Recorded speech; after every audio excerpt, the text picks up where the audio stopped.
is the eBay motorcycle lift any good? I'm going to test it on my motorcycle to see if it actually works, because it looks like it's way too big. As mentioned, we always want something that would help us make our life a lot easier. So we're actually looking at this motorcycle jack lift. It's nothing fancy. It's not electrical. It's not a platform. I was thinking of getting the full platform, you know, the actual full table type lift. But I think having it in the middle here will limit my space. But I think I should have gone down that route. It's only a couple of £100 for the full system. This one is in the region of like £50 to £60. And it's like a scissor lift type jack, but I think it's designed more for motocross type bikes, because you'll see the platform of it is like a bit intense. It's really big. And my motorcycle has an exhaust that goes underneath, and it has a double joint between the two exhausts. And I didn't want to put all the weight on that exhaust manifold. So I had to position the jack a bit forward.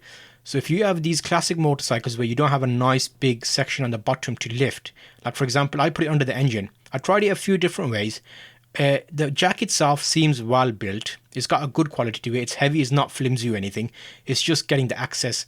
I tried a few things, like because I noticed actually, you know what, it's not going to get where I want it. I tried using a few wooden blocks to raise it. So I put a few blocks around it to limit where it actually pressurizes on the bottom of the motorcycle.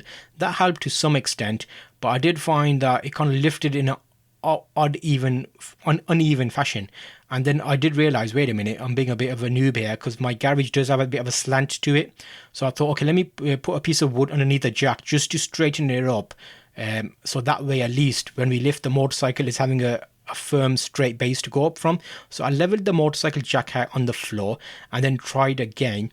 But it seems like you have to use like rope or cable ties to pin down the front wheel, maybe to hold it in place. Because what kept happening to me was the front wheel was lifting up in the air and the back engine was kind of going backwards on the floor.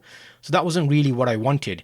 But as we are testing it, it's giving you an idea of what to look out for with these types of jacks. There will be probably a better way of doing this, but I thought I'll make a full video to explain what I did. And I think I'm quite ingenuitive with like trying to work things out. So it's a bit weird when I tried to flip it around the other way. I was like, maybe do it this way.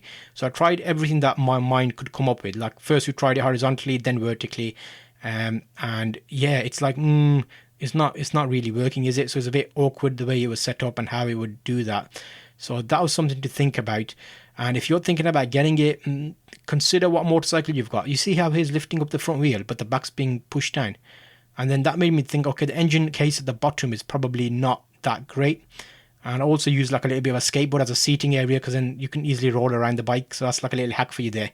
So you'll see as I'm putting it up, it was feeling like it was quite hard to do. What I could do is get like a socket and then get a drill and then drill it up, which would make it like electric rather than hand doing it. But this is the first test, so I wanted to see how it would perform here. So you can see it's kind of, I can see it's not in the best position and the bike's kind of not really where I want it to be. But if I rock it, it seemed okay, but not really firm this way around, whereas the other way around, it was at least a bit more firmer. So I'm basically going up and down, just checking out what needs to happen. And these eBay, Amazon type lifts, they're kind of like a cheap man's version of a proper platform lift. And I thought, you know what, I want something easy and small to store away. So that's the reason I got it, because like this, you can just clamp it down and then keep it on one side and it's out the way, whereas the platform's going to always be in the middle. So I'm hoping this gives you an idea of what you can do with this lift, and like with the video of me using it, how it will work out. Keep tuned with the project. I am doing this old motorcycle up. It's a 42-year-old classic Honda. I'm getting it back on the road. I've done a lot of work to the engine, the carbs. We're doing a respray job on it as well. So I'm hoping you're keeping in tune with our little project going on here. You'll see a link to the next video in the description, and I'll see you on my next video. If you're enjoying this series, make sure to subscribe so you actually get notifications directly to your phone each time I load a new episode. I've got loads of videos planned for this bike when we get it back on the road, so it'd be good to have you along on the journey with me. Take care, and I'll see you in the next video right here.